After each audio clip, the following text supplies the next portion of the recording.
Hey guys, welcome to the Tetra Health and Performance Podcast. Today we have a great one. We're going to tackle sleep, and what a powerful topic this is.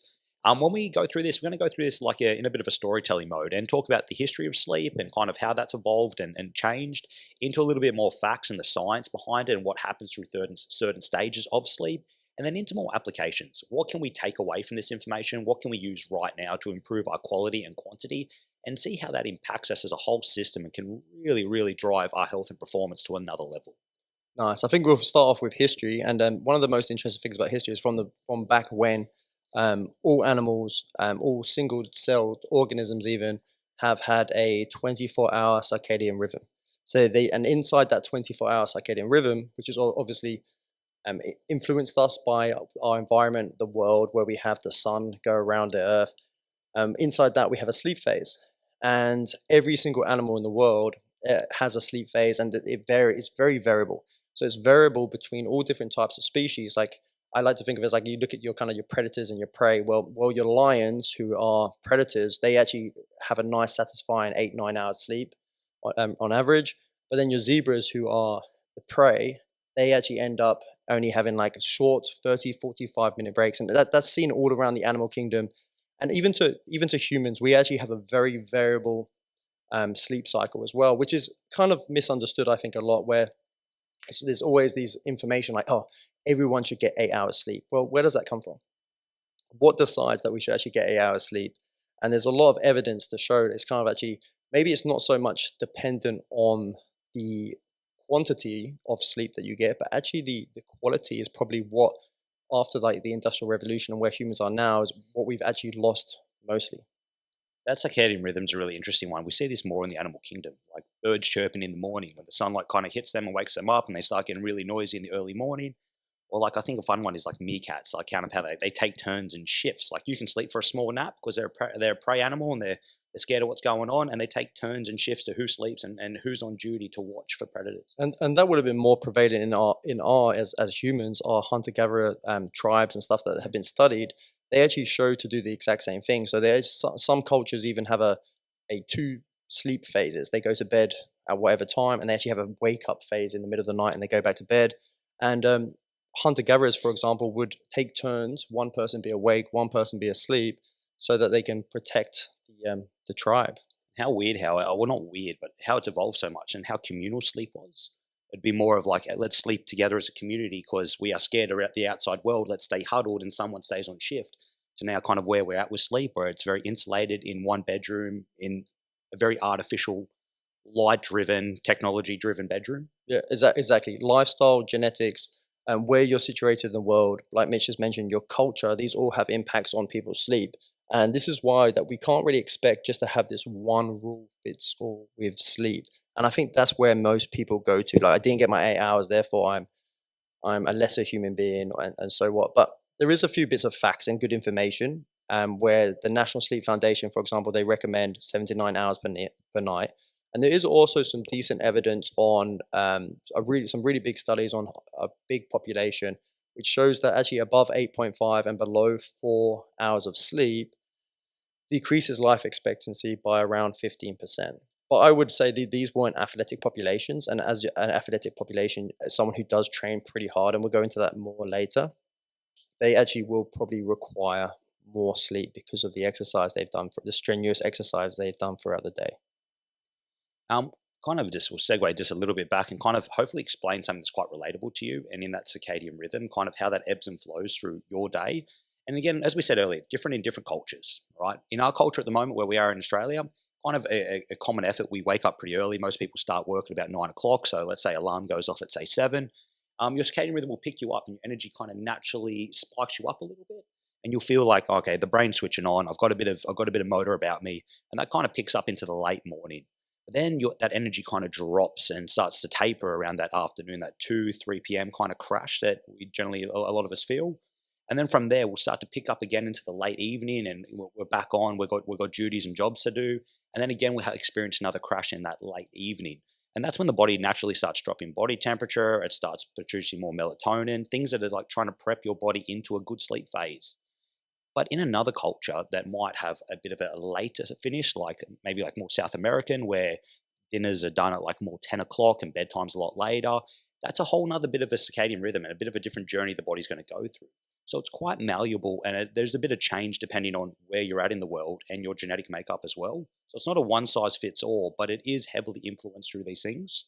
And what I think is so interesting about that is if we were meant to sleep at exactly the same time all the time, then we wouldn't probably be able to switch off or take control of our circadian rhythm. For example, like we just fall asleep at 8, we'd all just collapse at 8. But like social environment, because we know that's so important, then we are able to stay up later, even though it may be dark. And if you actually look back in time as well, you're going to see that the invention of the light bulb made a massive difference in that. It would have been very hard to work under candlelight. So it's actually like this big social, all these different culture things make a big impact. And you look at like the hormones, we'll just go back into that a little bit more, like things like melatonin, like Mitch just mentioned, is what we have a receptor behind the back of the eyes, and that receptor, when it has daylight, actually releases like in the morning when daylight is shined into the eyes, or we perceive daylight, we actually start releasing like a cortisol to wake us up in the morning. And then throughout the day, like we kind of regulate a little bit more. Like Mitch mentioned, we have that kind of down point in the middle of the day. And then at nighttime, when we actually start sensing the dark coming up on us, we actually start, that eye senses that and actually starts releasing melatonin. But these things quite often get blocked these days. And we'll go into that a little bit more. But also, like Mitch mentioned, there's something called sleep pressure. So actually, throughout the day, every bit of exercise we do, we've discussed how energy is created. Well, energy is created through what we call ATP, and ATP is like the main energy for all muscle all cells power. And then what happens is every time we create that, we release we have a byproduct of adenosine, and that adenosine builds up in the brain. And as that adenosine builds up in the brain, we actually start getting this thing called sleep pressure. We get this feeling of tiredness. So the more work you do throughout the day, this build up in the brain eventually gives you this kind of signal like it's time to sleep. And I think they're two important notes to take on, because we've got how there's a lot in the modern day environment that we actually do to affect them. Man, that's cool points there. Um, evolutionary, like it's kind of interesting too how that's kind of changed through it, like how we evolved through primates and kind of their needs as well, and how we've kind of adapted, like having a bigger, more powerful brain that can do more cool things. Our need for sleep has kind of changed. Like primates need a few less hours. Can't remember exactly what it is, but it's a substantial amount. And kind of our needs have crept because of how much activity and development that's happened, and tinkers on in the deep sleep stages. So there's kind of those natural demands through evolution. I think is kind of fascinating to our needs and how our brain adapts in those sleep stages. So we're going to jump into this in a second, but with Mitch saying that, so primates needed a fair, well, they to this day they need a fair bit more sleep than we do, but they have a big change in their sleep cycles. Like for example, well, humans actually have this more, and we'll touch on it a little bit more in a second, but we have this deeper sleep cycle that allows our brain to work way more. Well, primates, we used to be in the trees. And being in the trees, you'd never be able to really drop into a really deep sleep cycle, because if you sleep too deeply, you might fall out of the tree. Well, when humans invented fire, what we could do now is we could sit around campsites and fire would ward off most predators, and then we could sleep on the ground, and then we could actually start having these deeper sleep. So we could get better sleep quality in less time. And I think we're about to discuss this in a second, but your REM sleep is actually being increased from primates only getting 9% of their sleep in that. And this is like the real brain development sleep, where actually humans now get 25% of that. So actually, that's maybe what we believe is to what really improved humans and made us what we are today. That's beautiful. And maybe it's time to go into this now, is to talk a little bit about this, because through different stages of these sleep cycles, our brain's going to be doing really cool stuff. It's going to be uploading information, wiping information, merging ideas and things together. There's so much creative process and downloading and learning and adaptation that happens through different stages of sleep. And that's why it's so imperative to get really high quality of sleep, to make sure these opportunities do happen, because that's where we get adaptation as human beings, physically, mentally, even emotionally. Yeah, definitely. Like two big stages, and we'll try and break them down as simply as possible. But you have your non-rapid eye movement stages, and it's just kind of just named that after what you do with your eyes. You actually don't move your eyes much while you're in this phase, and this changes throughout the night. Like we actually go through this quite light version of that, and so you're actually pretty much awake at many points in the night, and it gets deeper and deeper and deeper. And during these phases, especially these more deep phases of this non-rapid eye movement, this is actually where most growth hormone is released. It's like 80% of your daily growth hormone is released at this time. So I always like to think of this stage as, even though there is a lot going on with the brain and we are configuring information, it's more the lighter, easy information. But this is really like where your body gets built, right? And like bodybuilders know this, they're like, this is so important to get a decent night's sleep for that exact reason. And then on top of that, you have your rapid eye movement sleep, which is like considered your deep sleep, your dream state. This is where the big stuff happens. This is where you become creative. This is where you link things together, like or things make sense all of a sudden. And they actually call this like the emotional intelligence state, which is I think we've all experienced it, and we've heard it. I think is a common thing to say to someone is the expression like sleeping on it. So when you are like kind of a bit flustered about information, the actual best thing to do is relax, sleep on it, and your brain kind of does the job for you, which is it's pretty awesome to think about. You get a few creatives that generally say like they keep that notepad and pen by by their bed, and when they wake up, they have that eureka moment, like, oh, I've got it, I solved it, and they get to jot it down. Because when you get stuck in that like kind of brain block and you can't think of that next step, the brain just does it for you. How good is that? You had an interesting one, Mitch, about was it Isaac Newton? I'm pretty sure it was, and he kind of had like a thing where he used to sit down and have a pen in his hand, and he would have it next to something like a metal object, so it would make a large sound. He would go to sleep when he got stuck on something, and then when he dropped it and it woke him up through the sound, he knew that he was in that kind of stage of sleep that gave him that creative process. And he claims that like it helped solve him a lot of these tough issues when the brain really helped feed those new ideas to him. So pretty innovative, pretty cool.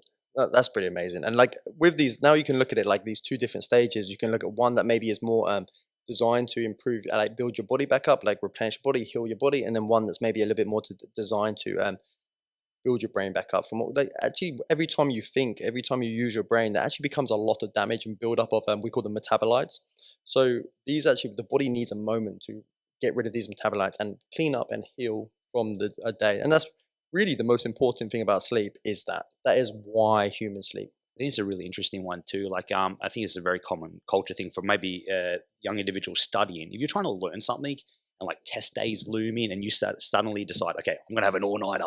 I'm going to just study my ass off. It can be super detrimental because the ability, like whatever you're studying, you do need those sleep phases to kind of like upload that to the brain and have greater retention. And not just that, you do need to kind of almost clear the mind, like clear the hippocampus of all these new uploaded things to take on new information the day afterwards. So it's kind of imperative that we have these opportunities through these certain sleep stages that we can go, hey, brain, here you go, store this information, download it so we can use it for whatever it needs to be. And this can be like, I know, a test, or it can be I need to perform or remember people's names at work or whatever it happens to be. This all again happens it happens through those sleep stages. And I think it's so important to understand that it's not just from short sleep. You actually need you need a certain amount of time, and you need that time to be quality as well.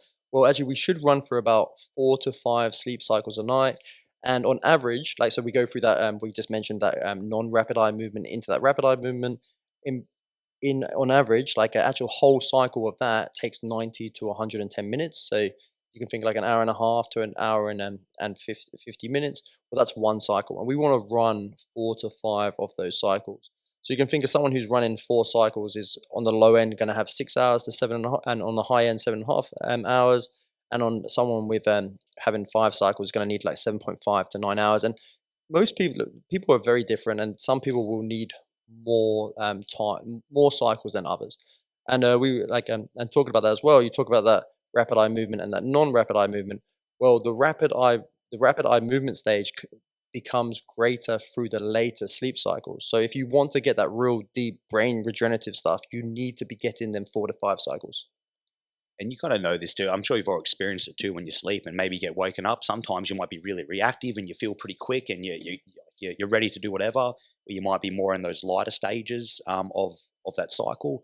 And other times we're a bit caught a bit deeper and you get up and you're a bit groggy and you're a bit slow to orientate yourself.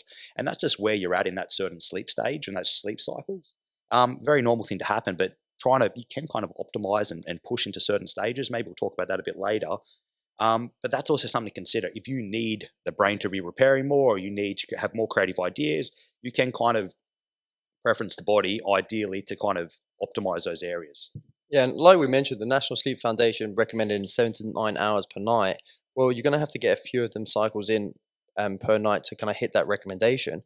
But also there is a few outliers there. There is a few people, and there's actually a gene that's been discovered called the DEC2 gene, which allows some people to sleep just 1 or 2 hours a night. And it's been studied and tested, and Crazy they can get bastards. away with that. But again, everyone is very, very different. So I think like it's really important that people respect that. Like from a younger age, for example, like toddlers and adolescents, like their sleep cycles are about 45 minutes. So like young parents, I'm sure like you might notice that like Bub goes to sleep and they might have a little wake up at that 45-minute mark where they might resettle, or they come say, hey, I need help, and get me back to sleep. And obviously, as we go later in life, we learn to lengthen, or those cycles lengthen, and we learn to connect them a little bit, connect them easier and easier. And as adults, we don't hopefully have to even think about that. It just happens naturally. And like we're discussing with that, we have these different genotypes, so just different genetic types of people who either we call them, I prefer the terms AMers and PMers. And we can imagine an AMer, or also called the lark, and a PMer, also called the owl. Well, an AMer is someone who actually, their circadian rhythm is a little bit earlier. They do wake a little bit earlier. They have more energy in the morning, and they actually do go to sleep a little bit earlier as well. Well, a PMer, or also called an owl, is someone who actually prefers to wake up later and actually goes to bed later. And in population, I think it said that actually the AMers are 40% of the population, PMers are 30% of the population, and there's an intermediate, like somewhere in between, kind of like an ambi version of that, that is 30% of the population. I think even just between ourselves, mate, we know like I'm probably more of a morning orientated person, and James is more of a PM orientated person. Totally. And I think that's also goes for what's interesting is studies done on tribes. It's actually how AMers and PMers normally connect, right? Because they can defend, and in this sense, we defend the gym. Me more at night, you more in the morning.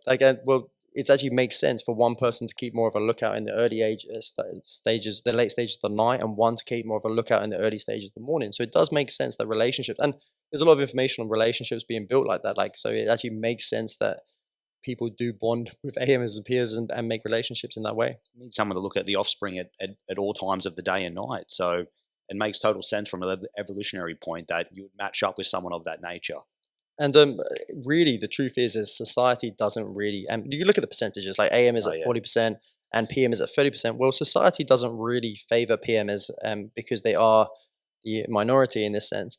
And what you'll find is that the early wake ups for teenagers. Actually, the interesting thing about teenagers is nearly all teenagers are PMers. They actually, like Mitch mentioned, kids, and then they actually, as a teenager, you become a PMer, and then actually you start developing that later on in life after the teenage years. And you'll find that society doesn't really suit PMers. So it doesn't suit teenagers with the school times. How crazy is that, right? And like their brain's going to be firing at such a later stage in the afternoon, but yet they need to be switched on at 9 a.m. for class to start. It's just like society's, the point you're about to say, society's not really designed to be the most advantageous for these populations. And then, again, sorry, mate, the PMers, or the next point here, is again, you have to get up and start work at this time regardless, even if you're switched on or your gear or not. Yeah, you are, and these individuals are fueling the big caffeine companies. That's where we're making our money. Totally. And with the AMers and peers, there's so many studies done on as this is a real thing of science. Like we're looking at like actually studies of baseball players, soccer players, and all these different things. They play different games at different times. Well, AMers perform so much better at midday or earlier. And PMers actually perform so much better at the sports in the late afternoons and early evenings. So you could really it could be the time that you train in the gym, right? That could be like if you know yourself and you know that you train better which is actually really interesting because I definitely train better in the evening. You train better in the morning? Yeah, probably like especially with a meal in the guts early morning. Yeah. I'm ready to fire. So yeah, there you go. But this is an interesting point too. If you know you're a morning orientated individual, but your only opportunity to train is evening, you'll probably maybe won't perform as much, or you'll be really jacked up when you naturally need to go to bed probably a bit earlier. And that, on the opposite side of the coin, someone that is a PMer probably will suit more evening-based training because they've got more of a wind-down time to then go into their natural sleep at a later stage at night. So something to kind of know about yourself and what opportunities you do or don't have with training. Yeah, and with exercise, just a quick touch on exercise there, is that obviously we kind of talk about that sleep pressure. Well, when you actually exercise, you create a higher sleep pressure. So it can be fantastic for helping you sleep at night, whether or not it is in the morning or night, and you have to find a time to train. There is obviously other issues with training and sleep. It will raise your body temperature. And like Mitch mentioned earlier, your body temperature is going to want to drop when you go to sleep. And that happens whether you're awake or asleep. The body just doesn't care. And what you'll find is if you do train in the evening, you're going to have to find a way to kind of cool yourself down and relax yourself from all the adrenalines that we're running before you can actually get a decent night's sleep. So you have to take that into consideration, especially if you're an AM or a PMer who's training outside of their times. Um, Up next, I figure we're going to definitely touch on kind of the application of things. this is a big one.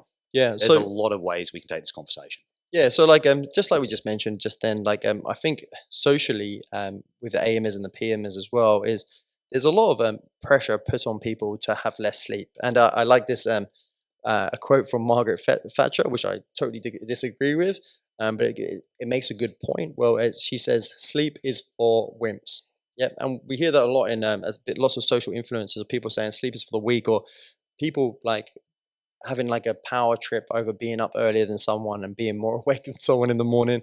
Like we witness this a lot, and it's a big thing on social media these days as well.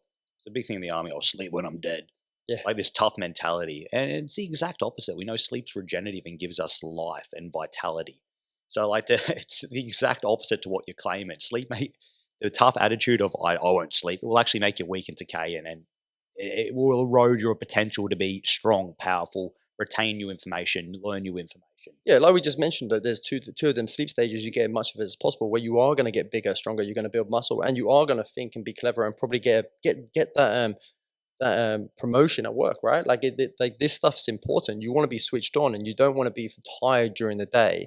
And you want to get that promotion. You want to make more money, and you want to get bigger and look better. I think sleep is definitely probably the most.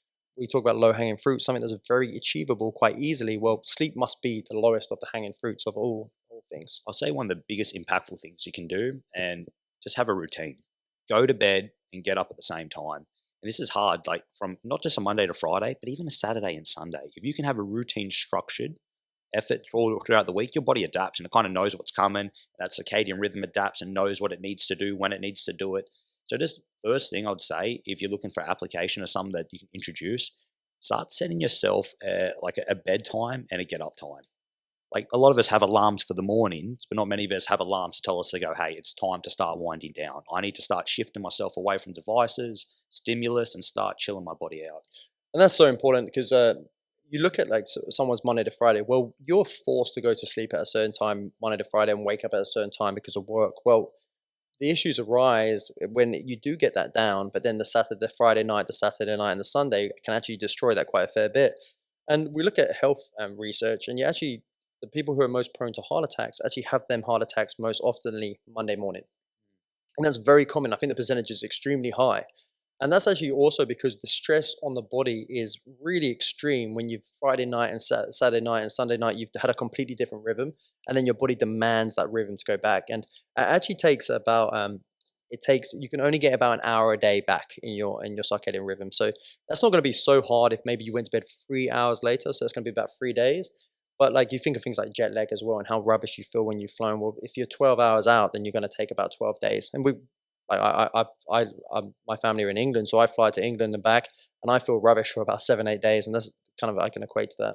It takes a fair bit to adapt and to get back that sleep balance.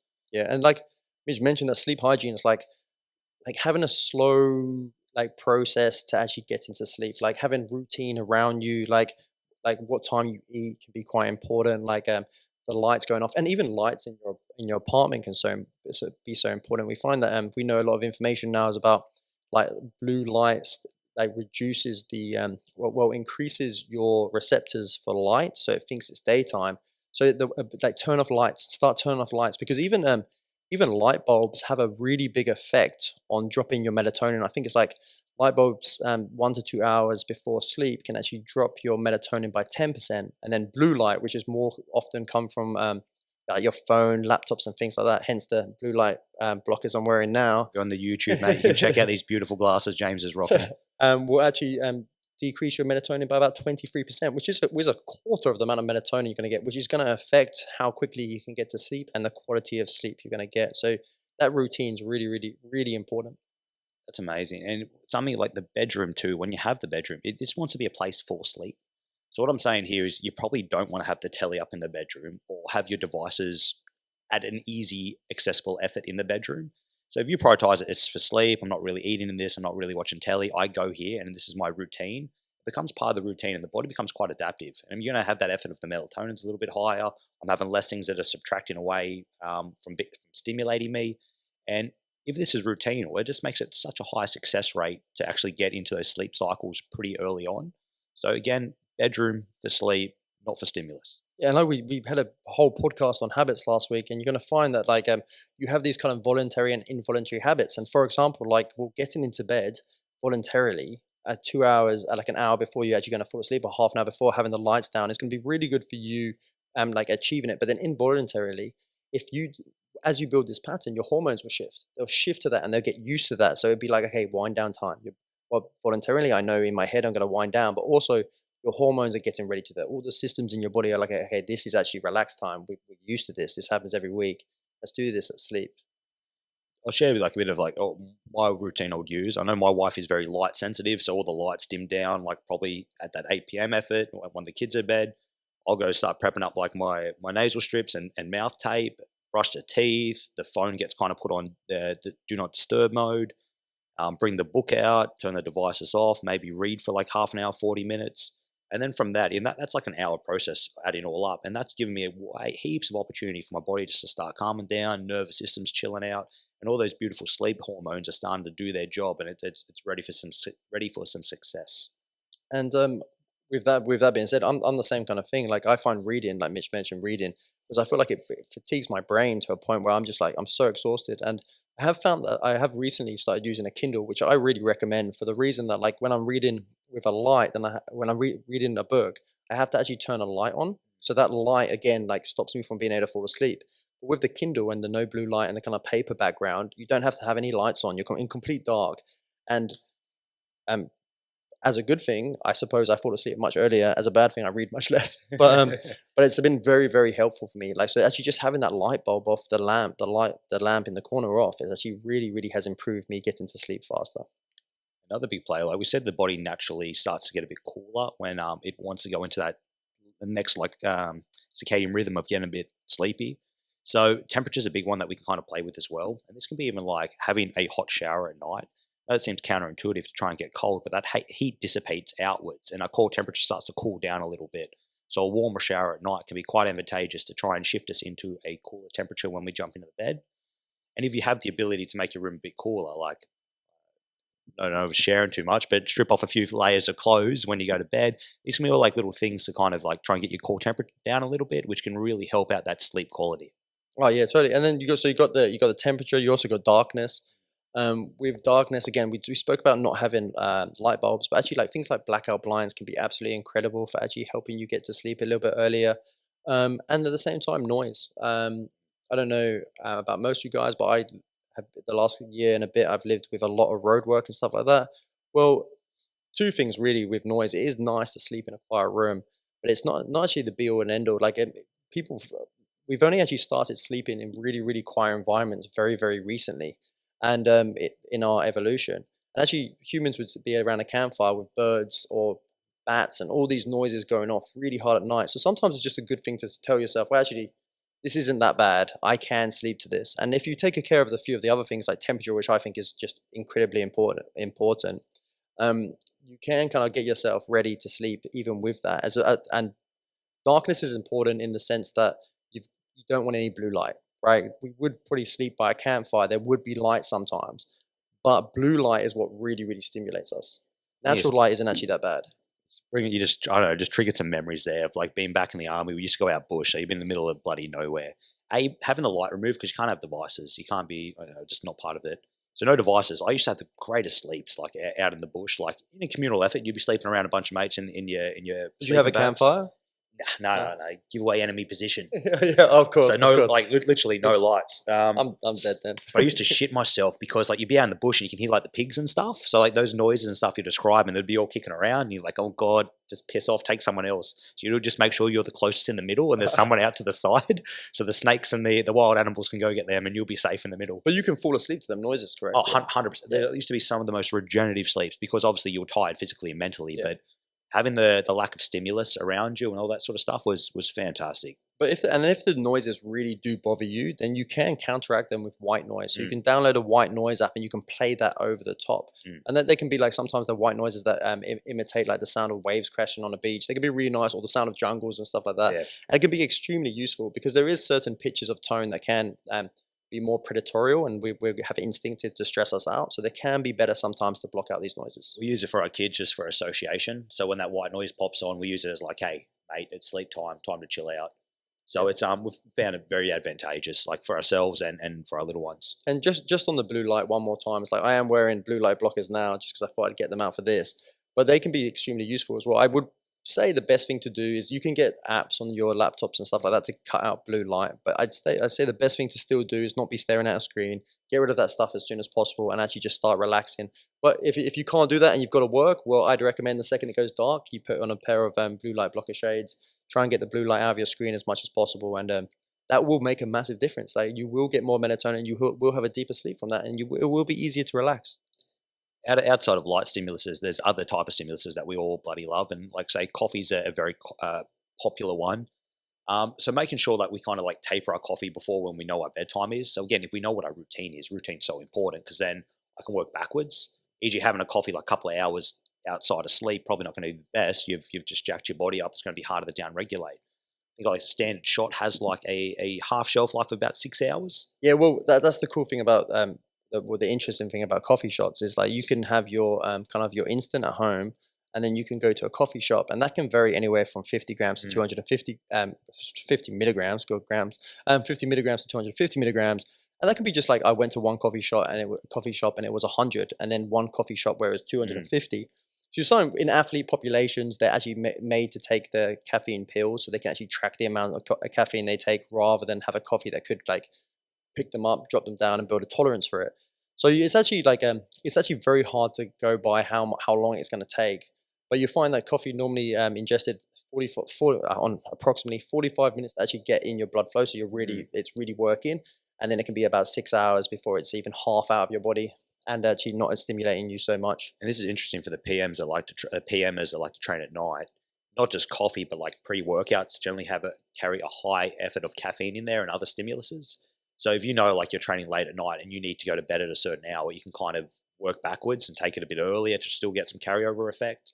Or you can maybe need to drop it if you need to work on your sleep quality as well. And caffeine's a really big one. And I think I'll just go into a little bit of the science of how caffeine works.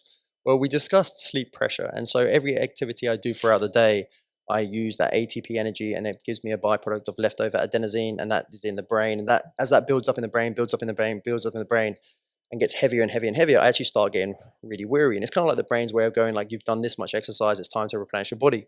Well, actually, that's exactly what caffeine does. Well, caffeine blocks the receptors of the adenosine attaching to the brain. So what actually happens is you're still building up this sleep pressure, but at the same time, it's blocking it and kind of making you like ignore it. So caffeine is a extremely powerful for giving you energy. But remember, that's not actually giving you any additional energy. If anything, it's just blocking your perception of energy, of how tired you are. So I think it's a really good point to take, that it doesn't give you any extra energy. It just makes you perceive differently. And that's why also caffeine can be really good for like one rep maxes and moving heavier weight, because the way it makes you perceive tiredness is very different. On the opposite from stimuluses, there are sedatives. There are things that I think is a very popular thing that happens is like alcohol. It's people having a glass of wine or more than a glass of wine to try and chill themselves out, thinking that that's going to help them with their sleep. Short term, like very maybe, but probably not, because that sedative effect kind of delays a lot of the natural occurring stages of sleep that we need and natural hormone productions that we need to have qualitative sleep. So things like, again, we'll go deeper in a moment, but like alcohol, weed to a bit, sleeping pills are a big one, like Ambien and things of that nature. They delay a lot of these natural hormones that we need to be released that incur good quality sleep. There's a book called Why We Sleep, and it's by a guy called Matthew Walker, who's a neuroscientist and a lecturer. And he has a line that he says, "No drugs we currently have will help the patient sleep." And that's so true, that actually any of our sleeping pills, actually they don't actually allow you to run through these cycles efficiently. If anything, they just give you this perception of having had a slept night. And we just discussed earlier, we discussed how like actually why are we always after this this kind of quantity? when really we should be focusing more on the quality. And it's exactly what this kind of like all these things that Mitch has just mentioned. They do. They destroy the quality of sleep. And like alcohol is interesting because actually alcohol raises your body temperature because you have to break down the toxins of alcohol. So you actually, like we discussed, the temperature, you can't drop it. So therefore you have a really light sleep. You can never go into them deep REM sleeps. This is slight segue, but bring it back. Like a lot of shift workers will generally end up using like these type of things to kind of dull themselves out and try and get sleep in times that are pretty hard, e.g., daylight times, and it's noisy outside and light is seeping through.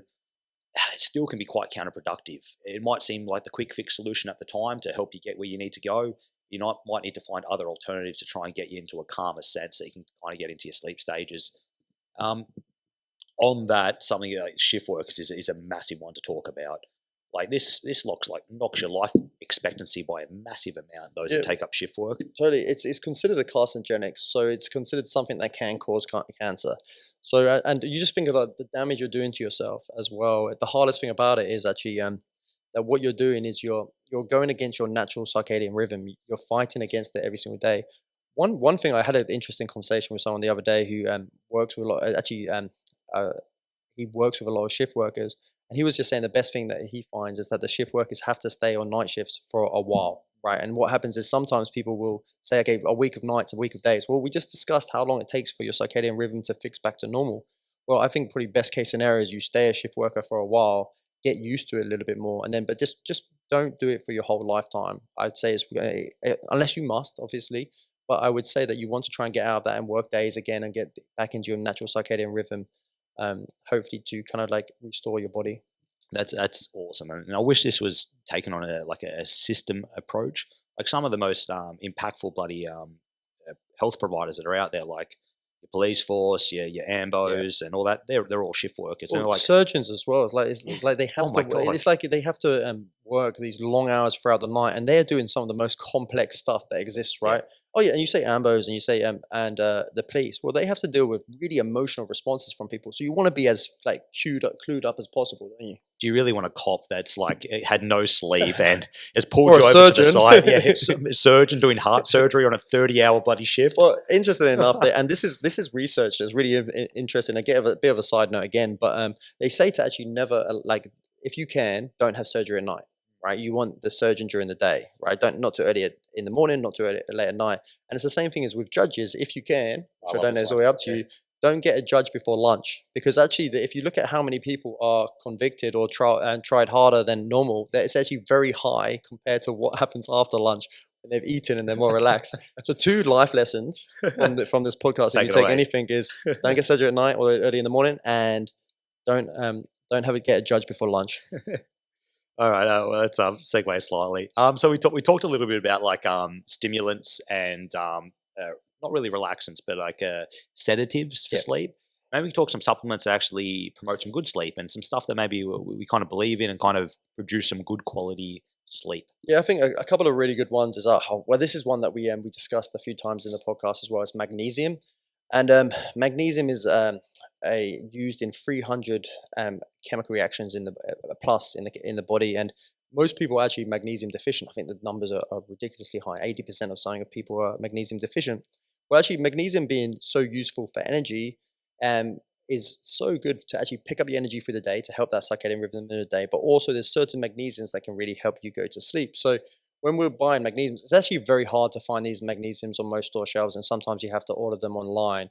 Because you're going to find like kind of the cheaper versions of magnesium in most stores. But online for sleep, you've got to recommend like things like your glycinates and your biglycinates, your spartates and your taurates. And then which also just being more awake can actually help you sleep better. Obviously, you're going to take a magnesium, the more like an orotate and a malate, which can also be extremely good for things like chronic fatigue, which quite often are caused by sleep loss, long-term sleep loss as well.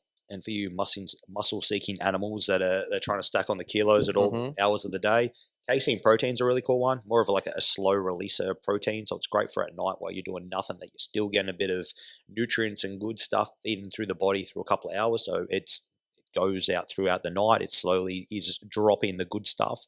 So you can constantly help that repair process. Like we said, everything happens at night. So having the building blocks there to do the job of building some muscle, casein helps out with that. And you can actually buy the hormone melatonin as a pill. And I would just recommend that that's not used all the time, but it can be used to actually help you get back to your circadian rhythm. And then once you get back to it, you kind of just do the natural stuff to keep it. But often with the dose with that, you actually want to take smaller amounts frequently as night falls, rather than take the whole pill at one time.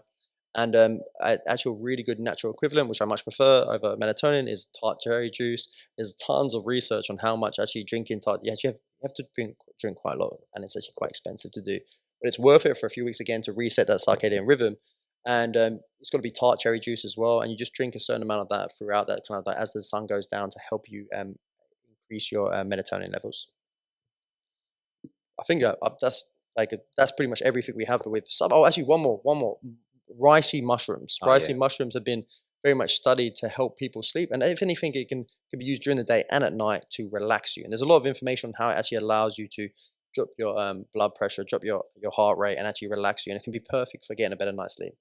They're all it's a heap of things I think we just rattled off, as well as like the things like setting up the bedroom, the routine, light, dark things, temperature, showers, yeah, all the supplements, all that sort of stuff. For those on the YouTube, you might see my hand. I've got like a little ring on.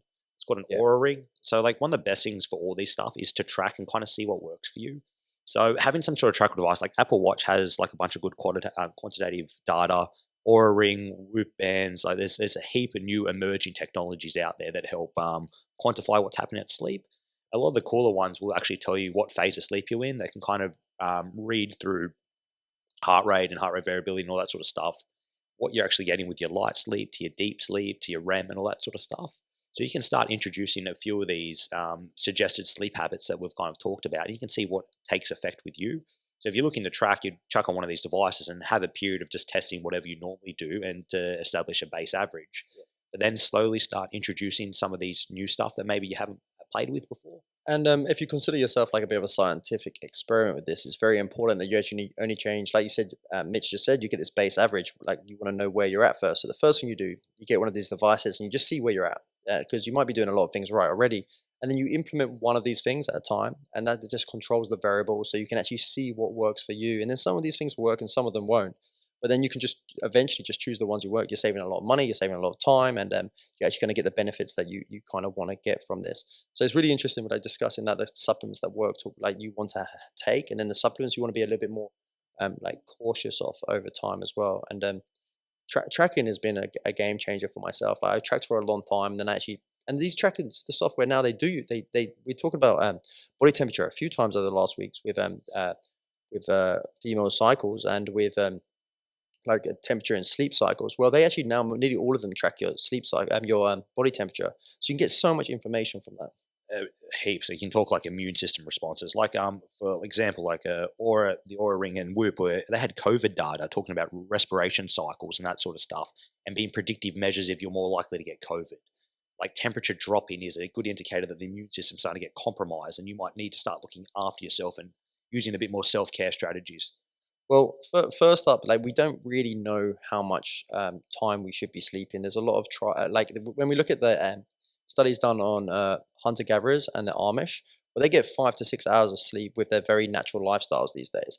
So, and they live pretty long lives. So it's actually not to say that we should be getting too much, but I think quality is the big one. Like they don't have blue light because of the lives they live, and they don't have like these too many stimulants as well.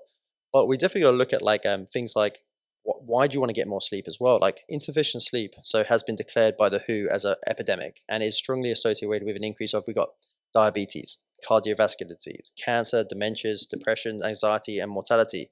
And that's someone who's had a sleep debt and not got much sleep for a long period of time, where they start having these real chronic diseases. And we can also look on a daily basis. Like we drop our immune system, like Mitch just mentioned. That kind of made me think of that. And then it worsens your blood sugar and your reactivity to sugars. It stimulates hormones like ghrelin, which increase your cravings I'm for a snack monster. sweets. Yeah, you do. Everyone knows they do when they have a bad night's sleep. Like all of a sudden, it's like, oh, I need food because I'm so tired and I don't have my energy. Well, that's these hormones in play. Um, Leptin is a really important one as well because it's a satiety hormone, so it actually allows you to feel full. So that gradient and leptin kind of issue is pretty bad.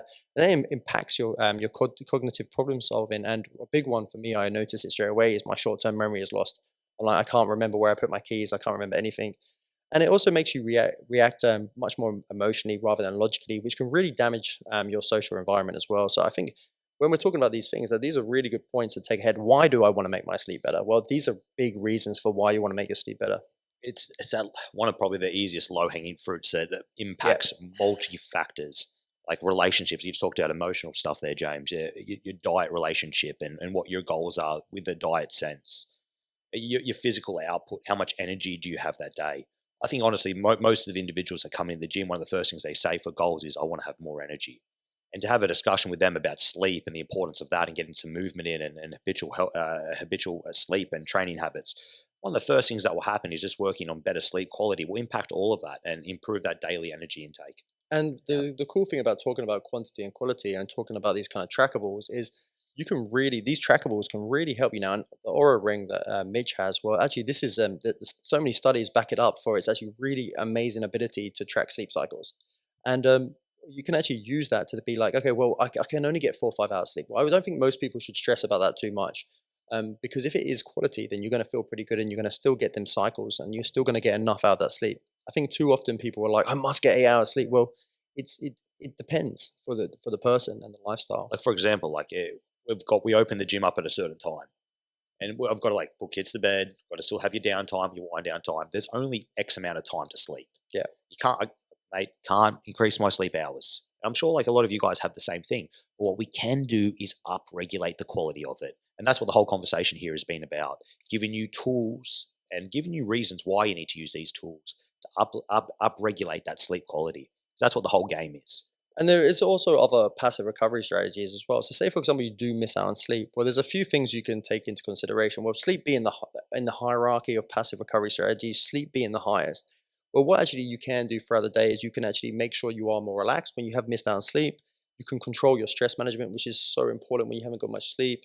And you can also like you can work on things like having naps, right? Like well, while you won't get from naps and you won't get these things, the big thing you won't get is you won't get that rapid eye movement, that REM stages.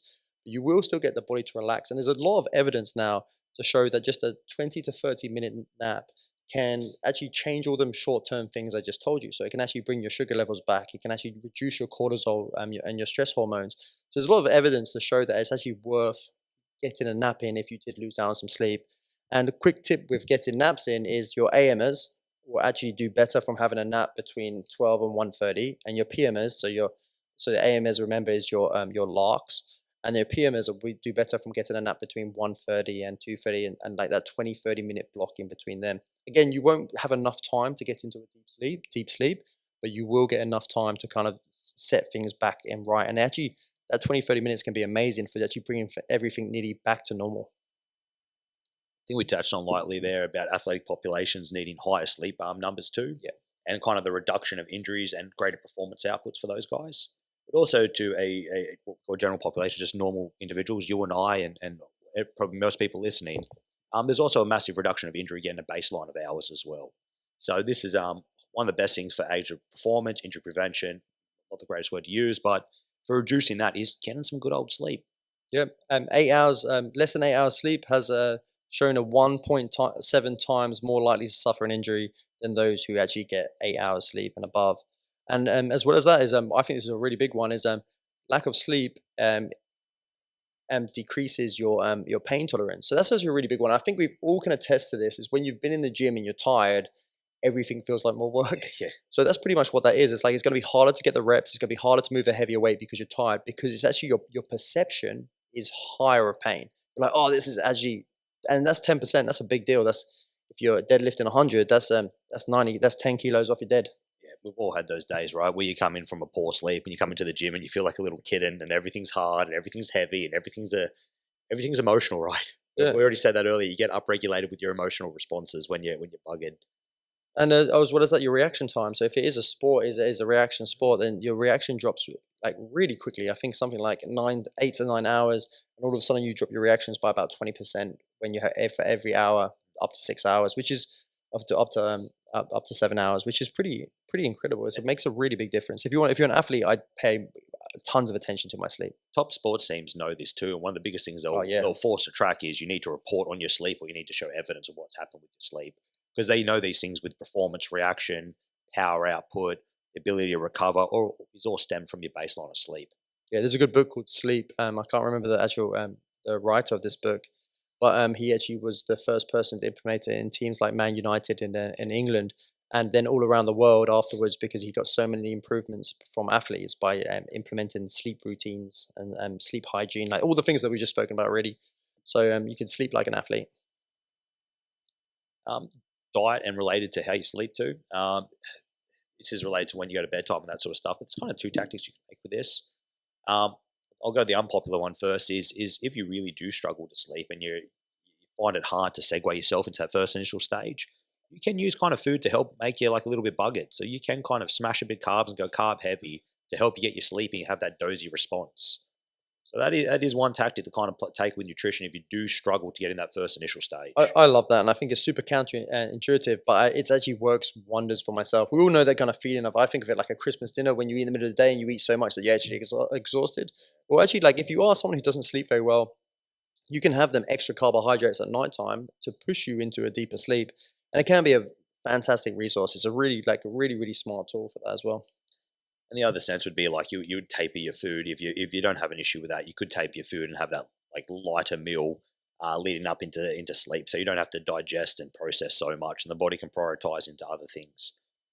There's kind of two approaches there you could play. Oh, totally. And then another quick thing is that like obviously like kind of other issues with sleep is we have like tons of things, like we have like illnesses like chronic illnesses like insomnia, sleep Yeah, apnea, sleep paralysis, restless leg syndrome, and all of these things can actually be affected by the kind of the stuff that we've said today. I think Mitch was saying earlier that 1 in 9 people suffer from sleep insomnia, and sleep.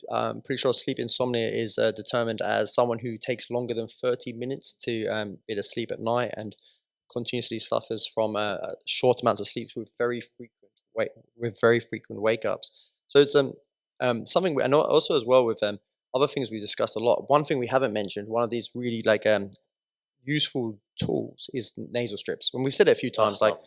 nasal strips, again, like we know that we've spoken on the breathing podcast a little bit about the reactions between breathing and our body and our physiology. And just being able to breathe in for your nose is going to allow you to fall into a deeper sleep, because it's going to drop your heart rate, it's going to relax you more, it's going to set in that more parasympathetic nervous system. And especially when you're struggling to sleep at night, you can actually use that to start going, okay, well, actually, I'm really stressed, I'm finding it hard to sleep. Well, actually, I'm going to force myself to breathe calmly, in through the nose and out through the nose. I feel like we need to get shares in nasal strips. We're going to make a fortune how much Yep. we love to promote them, but it's with good reason. They're fantastic. On that insomnia, like one of the biggest treatments I have is cognitive behavioral therapy. I think it's called, and like literally everything. It's like 10 items on there that they recommend you do to kind of help combat insomnia. And honestly, it's like pretty much everything we've talked about. It's temperature, dark. It's have a routine. It's have your sleep your bed as your sleepy place. Like all those things we've discussed are honestly the first actionable items for insomnia, like in a professional sense, and what will be recommended. Yeah, and that CBT is actually really useful for just increasing your sleep. Using them tools to actually just increase your sleep over time. It doesn't have to be that you have sleep insomnia. We talk a lot about being rather than be reactive, being proactive. But it's actually something you can use to kind of help yourself get into a deeper sleep and get more sleep anyway. Another one too with this is maybe for you in a different sense. If your partner's a snorer, get them on the nasal strips and get them using their nose and practice nasal breathing. Like one of the best ways to eliminate snoring is to restore nasal breathing and nasal breathing capabilities. Again, that nasal strip goes on the top of the bridge of the nose and it lifts upwards and it helps the nasal passage take in more oxygen. It just upregulates the chance of success with nasal breathing. So maybe not for your sleep, but it kind of is. If you get your partner to kind of go into nasal breathing and take the snoring away, it's a win-win for both parties. Yeah, there's some amazing tips there. Like it really like should make a really big difference if you just apply one or two of these at a time, or one at a time, and then slowly apply more. One of my favorite tips, and it's super simple, which I love about it, is making sure by the end of the day, why might you not be sleeping well? Well, did you mentally and physically exhaust yourself enough for you to want to sleep? And that's not, you can't, like, I find there's a lot of people who mentally fatigue themselves so much that they lie in bed and they feel like they're kind of like the restless leg syndrome. Like they kind of actually, I still feel like I've got loads of energy in my body, but my brain is wiped. Well, the brain and the body working together, you kind of like, you want to make sure you're physically exhausted as well. So making sure you are doing some sort of training or getting your steps up in the day, and then making sure you are reading a book or you're challenging your brain somehow. If it doesn't happen in your work enough, then and there's a difference between challenging your brain and just doing something that is continuous and not really challenging yourself. So making sure you kind of step out of that realm a little bit and challenge your brain, challenge your body to the point where at the end of the day, your body has built up that sleep pressure and wants to sleep. I think that's just so easy to like think about it like that. Did I train? Well, actually, for me, I sleep really well, and I would put nearly all of that down to the fact that I like to read books and I exercise to some level every single day, and that just makes me every time I like put my head on the bed, I'm tired. Some great things there, and to kind of like, I don't know, summarize, I Yeah, guess. just one more thing as well is like I think about like when I need to sleep, as we discussed it briefly, it's like sleep anxiety. I think what most people do wrong is when they're lying in bed, they go, okay, must have 6 hours sleep, and they look at the clock and they go, I need to get to sleep. I must get. We've all done sleep. this. This is the point that we're getting at today. It's like it's not that bad that if you don't get tons of sleep one night, you can catch it up in a nap and you can pick it up a little bit the next day, right? So I wouldn't be too stressed. Like, and the more you just kind of calm down, well, actually, I'll be fine with 4 to 5, 6 hours sleep tonight. The more you think of that in your head, the more your body will just go, okay, close your eyes, relax.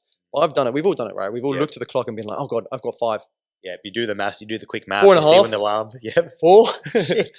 3.5. And then really the biggest issue with that is you're stressing yourself out. Yeah. So just allow yourself to take the nasal breaths, try and calm down as much as possible. I know it's easier said than done because I even struggle with that sometimes, but it's kind of like, can you relax yourself as much as possible? Don't stress about the amount of sleep you're going to get. Know that you're going to get quality over quantity. What correlates with that is in 9 times out of 10, you've probably just come from a stressful night or a stressful event, and now the brain's on and it's harder to wind down. Yeah, so you might need some of them little tricks and tips that we've given you to actually use to actually calm yourself down as much as possible.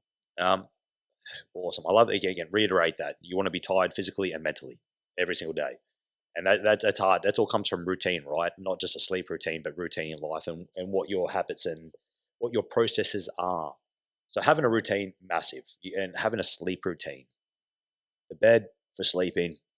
We love cool environments. We love dark environments. Timing of sleep and wake up. Yep.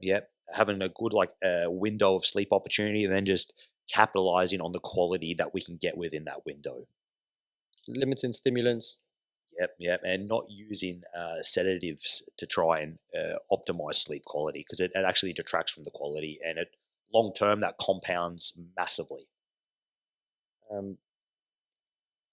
Using any of them little like tricks that we had, like the reishi mushrooms, the magnesiums, tart cherry juice and stuff like that can be super handy as well. Bear in mind that you want a certain amount of cycles of sleep, and you want to be able to get through them, like get as many as possible, so you can get the benefits of both that non-rapid eye movement sleep and that rapid eye movement sleep. In the quick one in the show notes, I'll chuck a lot of this stuff in there. So the trackers, I'll chuck that in there. Nasal strips, chuck that in there. AMers and PMers. Yeah. So recognizing yourself with that. A lot of the equipment stuff that we've talked about that can kind of help with sleep aids, just check out the show notes, and I'll chuck a lot of the links to some of the stuff we recommend in there, and you can check that out at your own volition. Cool, and we hope this was useful, and hope you get a good night's sleep. Yeah. All right, guys. Thank you so much for joining us today. Thanks. Bye. Bye.